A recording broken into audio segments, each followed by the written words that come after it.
वालिदैन भी खुदगर्ज हो सकते हैं, सेल्फिश हो सकते हैं। हम जानते हैं कि वालिदैन अपने बच्चों से बेतहा मोहब्बत करते हैं, खुलूस दिल से चाहते हैं कि उनका मुस्तकबिल कामयाब हो, लेकिन उनका मुस्तकबिल देखते वक्त, उनका कैरियर चूज़ करते वक्त, उनका पार्टनर सेलेक्ट करते वक्त क्या हम उनका इंटरेस्ट और उनकी राय को इम्पोर्टेंस देते हैं, या हमारे लिए ज़रूरी है कि माशरा क्या कहेगा, मज़हब क्या कहेगा, इलाके के लोग, मोहल्ले के लोग क्या कहेंगे और हमारा मफाद क्या है।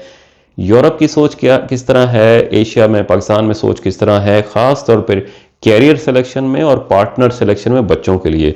यूरोप के लिए अंदर बड़ा कॉमन है, वेस्टर्न दुनिया में बड़ा कॉमन है कि बच्चों को एक फ्रीडम दी जाती है अपना इंटरेस्ट और अपना शौक शो करने की। अगर उनका शौक है मौसीकी का, उनका शौक है साइकिल चलाने का, उनका शौक है स्पोर्ट्स करने का, या हो सकता है मैकेनिक बनने का, किसी मशीनों को ठीक करने का, तो उनके शौक के लिहाज से इन्वेस्टमेंट की जाती है। क्लास 1, 2, 3 में ही वो उनको क्लब्स के अंदर इनरोल कर देते हैं, जो उनको मौसीकी के कोर्सेज दे सकता है। स्पोर्ट्स के अंदर फुटबॉल है, हॉकी है, उसके अंदर उनको क्लब्स और उनको ट्रेनिंग दे सकता है, स्विमिंग हो सकती है। इसी तरह अगर उनको फार्मर बनने का शौक है तो यहाँ पर बहुत सारे कोर्सेज हैं जो उनको सिखाते हैं कि आप किस तरह खेती बाड़ी सीख सकते हैं, मशीनें किस तरह होती हैं। आईटी का शौक है तो बहुत सारे यहाँ पर कोर्सेज हैं जो आपको प्रोग्रामिंग करना सिखा सकते हैं। यहाँ पर अगर मैं ये सोचना शुरू कर दूं कि मैं यूनिवर्सिटी के अंदर पढ़ाता हूँ, मेरी एक रेपुटेशन है, एक पैसा है और एक वर्थ है सोसाइटी के अंदर, और मेरा बच्चा भी इसी पाथ पर चलेगा, तो मैं बिल्कुल गलत कर रहा हूं उसके इंटरेस्ट के साथ। अब हो सकता है मेरे बेटे का इंटरेस्ट जो है वो खाली किसान बनना हो, अगर मैं उसके इंटरेस्ट को भी दबा दूं, जो कि ज़्यादातर पाकिस्तानी सोसाइटीज़ में होता है, उनको लगता है कि इस कैरियर की इसका हो सकता है फ्यूचर ना हो। ये मेरी अपनी परसेप्शन है, मेरा अपना आइडिया है, लेकिन आज जिस ज़माने में हम हैं उसमें ना मैं ना ही बाकी वालिदैन नहीं बता सकते कि अगले कुछ सालों के अंदर क्या चीज़ बेहतर होगी या नहीं होगी, अच्छा है या बुरा है। अगर आपके बच्चों का इंटरेस्ट है तो उसमें आप उनको इन्वेस्ट करते रहें। पाकिस्तान में या एशियन माइंडसेट में क्या होता है, सोसाइटी का, मज़हब का और उसके अलावा लोगों की बातों की वजह से आप अपने बच्चों का एक पाथ बना लेते हैं, जिसमें एक बहुत बड़ी वजह आपकी अपनी नाकामियां भी होती हैं। आप डॉक्टर नहीं बन सके तो आप चाहते हैं कि आपकी बेटी डॉक्टर बने, आप इंजीनियर नहीं बन सके तो आप चाहते हैं कि आपका बेटा इंजीनियर बने, पायलट बने, आप दुनिया में नहीं घूम सके तो आप चाहते हैं कि बेटे को मैं किसी ऐसी जॉब में लगाऊं कि वो दुनिया में जा सके। अब इस माइंडसेट के साथ जो उसके इंटरेस्ट हैं उनको आप दबा लेते हैं। आपको लगता है कि अगर मैं उसको दबा लूंगा उस फील्ड पर जिसमें मेरा इंटरेस्ट है, मैं उस फील्ड में उसको बना सकता हूं, उसके कैरियर पे लगा सकता हूं। अब आपकी इन्वेस्टमेंट होती है, उसको बचपन से बताते हैं मेरा बच्चा डॉक्टर बनेगा, मेरा बच्चा इंजीनियर बनेगा, चाहे उसका इंटरेस्ट हो या ना हो। इसके अंदर वो जिंदगी के अंदर 10 से 15 साल बेतहा मेहनत करते हैं, सिर्फ इसलिए कि मैं अपने माँ बाप को प्राउड फील करा सकूं। अपने इंटरेस्ट को वो दबाते जा रहे होते हैं, और इतना कॉमन होता है कि एंग्जाइटी का शिकार होते हैं, डिप्रेशन का शिकार होते हैं, सेल्फ डेवलपमेंट नहीं हो पाती, सेल्फ आइडेंटिफिकेशन नहीं हो पाती, वो अपने आप को पहचान ही नहीं पाते, और अब एक डिफाइंड कैरियर में जो उनके माँ बाप ने चूज किया उसमें वो जाते जा रहे होते हैं। इसके साथ मेरा ख्याल है कि आप उनकी जिंदगी के अंदर सबसे बड़ी नाइंसाफी कर रहे होते हैं। लोग समझते हैं क्या इतनी मोहब्बत के बावजूद भी माँ बाप की नसीहत, माँ बाप के जो फैसले होते हैं वो गलत हो सकते हैं? बिल्कुल हो सकते हैं, क्योंकि आपकी जो सोच है वो आपके एक छोटा सा सर्कल है जिसके अंदर आपका सोसाइटी के फैक्टर्स थे, बहुत सारे रीजन थे, इकोनॉमिकल रीजन थे सोसाइटी के अंदर, आपके माशरे के खानदान लोगों की ओपिनियन थी, डिसीजन थी, जिसके मुताबिक आपने सेलेक्ट किया कि क्या चीज़ बेहतर हो सकती है। अब दुनिया के अंदर जिस तरह तब्दीली हो रही है, ना मैं बता सकता हूं ना ही आप बता सकते हैं कि आपके बच्चों के लिए क्या बेहतर है।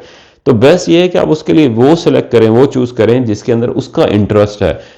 इस चीज को मानने के लिए कि अगर मेरे बच्चे ने किसान बनना है और मैंने उसे प्रोफेसर नहीं बनाना है, इसके लिए मुझे अपने आप के अंदर बहुत ज़्यादा चेंजेस लानी है, इंप्रूवमेंट लानी है। लेकिन यही रास्ता ठीक है कि मैं उसे किसान वाली साइड पर जिसका उसका शौक है उस पर जाने दूं, चाहे वो बने या ना बने। मेरा काम यह है कि उसकी ज़िंदगी के अंदर उसकी डिसीजन में उसके साथ खड़ा रहूं। इसी तरह लड़कियों के साथ होता है, लड़कियां अगर कोई पेंटिंग करना चाहती हैं, कोई हाउसवाइफ बनना चाहती है, कोई शेफ बनना चाहती है, उसके घर के अंदर खास तौर पे माएँ उसे इंजीनियर, डॉक्टर या किसी ऐसे ओहदे पे लगाना चाहती हैं जिसके अंदर वो देखती हैं कि सोसाइटी के अंदर या तो अभी कोई इंपॉर्टेंस है या जिस पे वो नाकाम रही या नहीं बन सकी।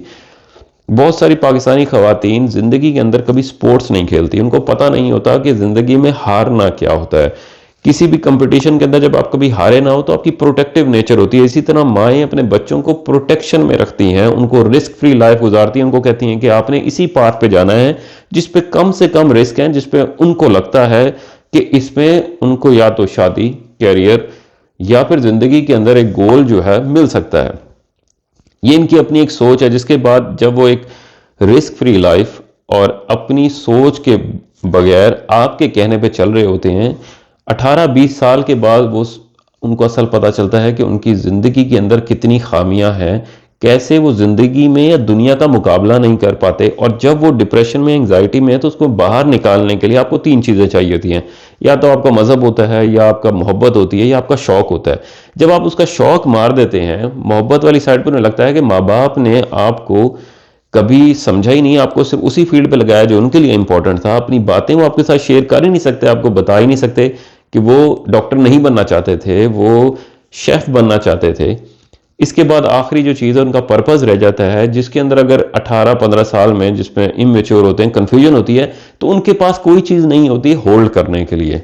यूरोपियन पेरेंट्स भी अपने बच्चों के साथ बाउंड्रीज डिफाइन करते हैं। उनको फ्री विल या फ्री ओपन एक्सेस नहीं होती हर चीज़ के लिए। जिस तरह यहाँ पर भी डिफाइन किया जाता है कि आपने इस रंग के लोगों से अगर आप रिलेशन में आ रहे हैं तो कोशिश करना इनसे ना रिलेशन में आए, इस मज़हब से बचें, इस इलाके के लोगों से, या ऐसा हो सकता है कि फॉरेनर है, इसके साथ में हमारे साथ बाद में मसला होगा लैंग्वेज का, कम्युनिकेट कैसे करेंगे। लेकिन उनको फ्री विल दी जाती है कि अगर आप कोशिश करें तो इस सिलेक्शन, इस बाउंड्रीज के अंदर सिलेक्शन करें। अगर नहीं होता और उसको हो सकता है कोई फॉरेनर पसंद आ जाए, डिफरेंट रिलीजन से पसंद आ जाए, डिफरेंट कलर से पसंद आ जाए, तो उसको सोसाइटी एक्सेप्ट करती है, माँ बाप भी एक्सेप्ट करते हैं। और उसके अंदर उसको हकारत से नहीं देखा जाता है कि उसने ऐसा किया है जिसमें उसकी माँ बाप की मर्जी नहीं थी।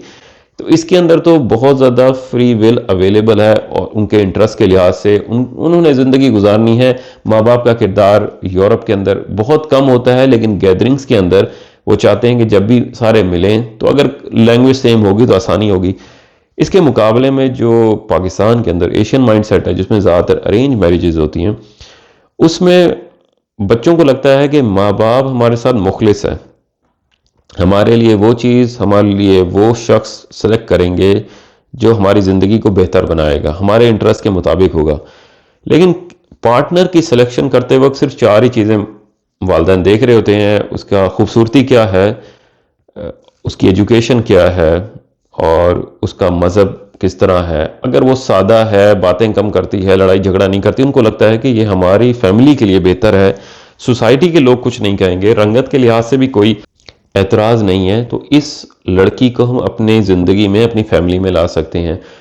अब जो औलाद है, जो बेटा है, हो सकता है उसका इंटरेस्ट बिल्कुल मुख्तलिफ है, उसको कैरियर ओरिएंटेड चाहिए, उसको ऐसा चाहिए जो शायरी करती हो, बड़ी बोल्ड हो, डोमिनेंट हो, चाहता है कि कोई ऐसी हो जो डिफेंड अपने आप को खुद कर सके, खुद मार्केट जा सके, खुद बच्चों को लेके जा सके, और खुद अच्छे तरीके से कम्युनिकेट कर सके। और ये ना हो कि मेरे वालिदैन, रिश्तेदार उसको अंडर इन्फ्लुएंस ले आए, यानी कि वो अपनी ज़िंदगी में इंजॉय ना कर सके। जब तक मैं ऑफिस हूँ तो वो अपने आप को भी डिफेंड कर सके, और हो सकता है वो कैरियर ओरिएंटेड हो तो अपने ज़िंदगी इंडिपेंडेंट चलाए।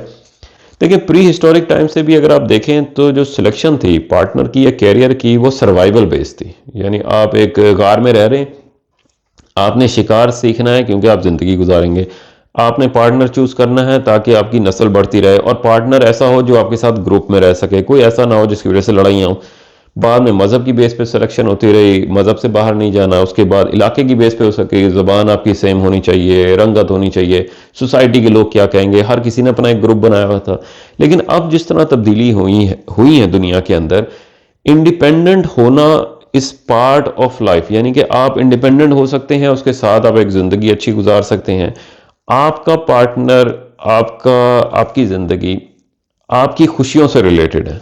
यानी आपने सिलेक्ट करते हैं पार्टनर सर्वाइवल के लिए नहीं, बल्कि खुशी के लिए, किसके साथ आप खुश रह सकते हैं। इसके बरक्स जो पेरेंट्स सिलेक्शन करते हैं, उनकी सिलेक्शन होती है अपने मफादात के लिए, सोसाइटी के लिहाज से, मजहब के लिहाज से। अच्छा पार्टनर भी हो सकता है, गलत भी हो सकता है, लेकिन हाईली पॉसिबल है कि वो ऐसा शख्स हो जिसके साथ आपका कॉन्फ्लिक्ट हो। नॉर्मली कॉन्फ्लिक्ट भी होते हैं, लेकिन जब सिलेक्शन आप करते हैं तो अब किसी को इल्ज़ाम दिया जा सकता है, वो पेरेंट्स होते हैं। तो मेरी पेरेंट्स के लिए खास राय ये है कि सिलेक्शन करते हुए बच्चे का इंटरेस्ट देखें और उसको मुकम्मल आज़ादी दें सिलेक्शन करते वक्त, ताकि उसे लगे कि सिलेक्शन उसने खुद की है, अपने इंटरेस्ट के मुताबिक की है। इसी तरह जो कैरियर की सिलेक्शन है वो भी उनके इंटरेस्ट के मुताबिक करें और उन पर इन्वेस्टमेंट करें उनके इंटरेस्ट पर। आप बिल्कुल नहीं बता सकते कि अगले कुछ सालों में या कुछ दिहाइयों में दुनिया के अंदर तब्दीलियां किस तरह होंगी, कैरियर कौन सा अच्छा होगा और पार्टनर आपके बेटे के साथ या रिश्ता किस तरह गुजारेगा। इसी तरह जब लड़की के लिए सिलेक्शन की जाती है तो सिर्फ पैसा देखा जा रहा होता है कि पैसा कितना है, सोसाइटी का रैंक क्या है, लेकिन जो रिश्ते हैं वो पैसे की बेस पर नहीं चलते। अब रिश्ते चलाने के लिए अगर आपकी मेंटल मैचिंग नहीं है तो अगले 30 से 40 साल अजियत में गुजरने हैं। तो माँ बाप का जो किरदार है वो बहुत इंपॉर्टेंट है बच्चों की अच्छी ज़िंदगी के लिए, लेकिन अमूमन वालिदैन ये समझते हैं कि हमारे बच्चों ने वो तमाम चीज़ें करनी है, वो तमाम एक्टिविटीज़ करनी है जो हमने ज़िंदगी में की। वो इस दुनिया में नहीं आए आपकी ज़िंदगी रिपीट करने के लिए। उनकी एक अलग अलग उनकी प्रेजेंस है, उनकी अलग अलग ज़िंदगी है और वो अपनी मुख्तलिफ एक यूनिक ज़िंदगी बनाएंगे यहाँ पर, जो आपसे आपकी ज़िंदगी से बिल्कुल बरक्स हो सकती है। इसी तरह मैं बच्चों को ये एडवाइस करूंगा कि अपनी ओपिनियन को बताना सीखें कि आपका शौक क्या है। इसके लिए आप बचपन से देखते रहें कि आपका शौक क्या है, किस चीज़ में आपको खुशी मिलती है, और बताना सीखें कि आपको इस तरह का पार्टनर पसंद है, आपको इस तरह के शौक पसंद है कैरियर के लिए, ताकि जब कोई आपके लिए सिलेक्ट कर रहा हो तो उनको अंदाज़ा हो कि आपके लिए बेहतर क्या हो सकता है। और बच्चों को पता होना चाहिए कि रिस्पेक्ट और ओबीडियंस में फ़र्क होता है। आप माँ बाप की इज्जत करें, ये बहुत ज़रूरी है, लेकिन उनकी हर बात में हाँ मनाना, इससे आपकी ज़िंदगी पे उल्टा असर पड़ता है। इसी तरह अपनी अपनी कैरियर की सिलेक्शन में और अपने पार्टनर की सिलेक्शन में आपने अपनी एक ओपिनियन रखनी है। आपको पता होना चाहिए कि आपका शौक क्या है, आपको क्या चीज़ पसंद है। इसके साथ आपकी ज़िंदगी बेहतर होगी, वरना अच्छे पैसों के साथ, अच्छे कैरियर के साथ आप डिप्रेशन, एंग्जाइटी के अंदर ज़िंदगी गुजारेंगे। और इसी तरह आप गलत पार्टनर के साथ आप हर दिन इस तरह काटेंगे कि किस तरह ये दिन गुजरे तो अगला दिन शुरू हो। तो अगर आप चाहते हैं कि अपनी ज़िंदगी बेहतर हो, माँ बाप को भी चाहिए कि वो इंटरेस्ट बेस्ड डिसीजंस लें बच्चों की, और बच्चों को भी चाहिए कि अपनी आप में अपने इम्पोर्टेंस, आपके लिए क्या एक्टिविटीज़ हैं, क्या शौक़ हैं, अपने आप को एक्सप्रेस करना सीखें कि किस तरह आप अपनी अपनी ओपिनियन बता सकते हैं। माँ बाप की इज़्ज़त करते रहें, उनको रिस्पेक्ट करते रहें, लेकिन उनकी हर बात में हाँ करना ज़रूरी नहीं है। आप अपनी राय रख सकते हैं। बहुत शुक्रिया।